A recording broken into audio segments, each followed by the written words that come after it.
سوال یہ پوچھا گیا کہ جی حج اور عمرے پر جانے کے لیے وظیفہ.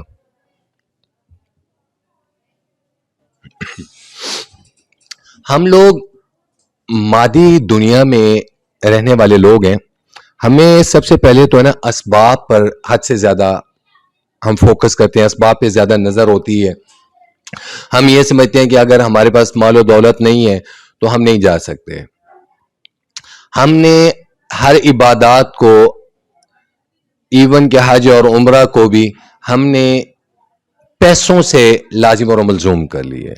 مادی طور پر ٹھیک ہے, اسباب کی حد تک پیسے کی ضرورت ہے, اسی سے انکار نہیں کیا جا سکتا, لیکن اللہ رب العزت کی جو مقبولیت ہے اور رسول اللہ صلی اللہ تعالی علیہ وسلم سے جتنی عقیدت اور محبت ہوگی تو اس در کی حاضری نصیب ہوگی. سب سے پہلا جو کرائیٹیریا ہے, یا سب سے پہلا جو آپ اپنے ذہن میں ایک فلسفہ رکھ لیں, وہ یہ ہے کہ اللہ کے گھر کی زیارت اور رسول اللہ صلی اللہ تعالی علیہ وسلم کی روضہ مبارک کی جو زیارت ہے نا, اس کے لیے آپ کا علم, عمل, کردار اللہ والا اور مدنی کریم خاتم النبیین صلی اللہ تعالی علیہ وسلم والا ہونا چاہیے. پھر اسباب اللہ رب العزت کی ذات وہ ایسے محتاج کر دے گی, اسباب کو ایسے ماتحت کر دے گی کہ انسان حیران ہوگا کہ یار میرے پاس تو مالی وسائل نہیں تھے, میرے پاس اسباب نہیں تھا, کہ اللہ نے میرے لیے کیسے ذریعہ بنایا. وہ حضرت جی ایک بات فرمایا کرتے ہیں, حضرت جی فرماتے ہیں کہ ایک آدمی, ایک موچی جو تھا نا, وہ حج پر تھا, تو اہل علاقہ نے اس سے سوال کیا. اس نے کہا کہ یار تم ایک موچی ہو کر حج پر آئے ہو اور تمہارے اسباب بھی بہت محدود ہیں. تو اس نے کہا بھائی موچی کا کام میں کرتا ہوں, اسباب کا محتاج میں ہوں, میرا اللہ اسباب کا مکلف نہیں ہے. ٹھیک ہے نا, سب سے پہلی نیت تو یہ ہے.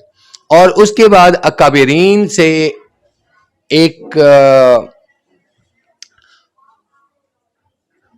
وہ وظیفہ جو کہ آزمایا گیا بار بار اور دیکھا گیا, اور اللہ رب العزت کی ذات نے اس کا ریزلٹ اپنی آنکھوں سے اہل دنیا نے دیکھا ہے, وہ یہ ہے ارباب علم و بصیرت. ایک تو درود شریف کی کثرت سے آپ درود شریف پڑھیں, جتنی زیادہ مدنی کریم صلی اللہ تعالی علیہ وسلم پہ آپ درود شریف بھیجیں گے روزے کی حاضری نصیب ہوگی.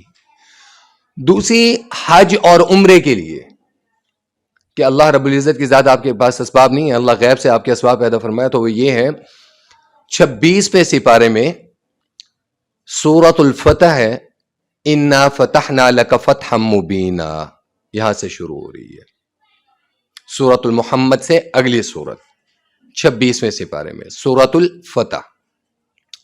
ہر ظہر کی نماز کے بعد آپ معمول بنا لیں, اول آخر درود شریف پڑھ کر ایک دفعہ آپ سورۃ الفتح پڑھیں اور اللہ کے حضور دعا مانگیں.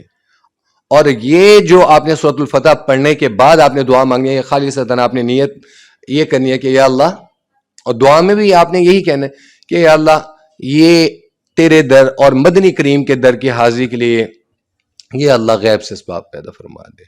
کامل ایمان اور کامل یقین کے ساتھ آپ اس عمل کو کرنا شروع کر دیں, اللہ رب العزت کی ذات غیب سے اسباب پیدا فرما دے گی اور آپ کو اپنے در کی اور مدنی کریم خاتم النبیین صلی اللہ تعالی علیہ وسلم کے روزے کی زیارت نصیب فرمائیں گے. اللہ پاک ہم سب کو حج, عمرہ اور مدنی کریم صلی اللہ تعالی علیہ وسلم کے روضہ اقدس کی زیارت نصیب فرمائے. جزاک اللہ احسن الجزاء.